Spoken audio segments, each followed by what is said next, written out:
Satuan Polisi Pamong Praja Kota Palembang Selasa 21 Januari 2025 siang menertibkan pedagang kaki lima di sepanjang Jalan Jenderal Ahmad Yani, Kelurahan Seberang Ulu 2 Palembang.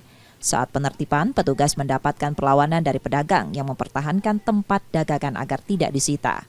Usaha pedagang sia-sia, petugas tetap mengangkut tempat dagangan menggunakan mobil bak terbuka. Dalam penertiban itu, sejumlah lapak dagangan milik pedagang kaki lima disita petugas.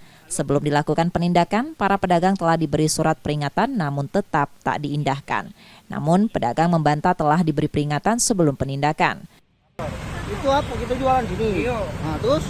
Ya, jual di sini lah biasa orang setiap hari. Tak kasih. Nggak ada peringatan sebelumnya? Alasannya disita tuh apa? Nggak boleh jualan sini atau apa? Tak kasih. Hah? Memang razia, Pak. Oh, memang apa, Pak? Pak, itu gorengan. Gorengan biasa, Pak. Iya. Ya. Lah berapa lama di sini, Pak?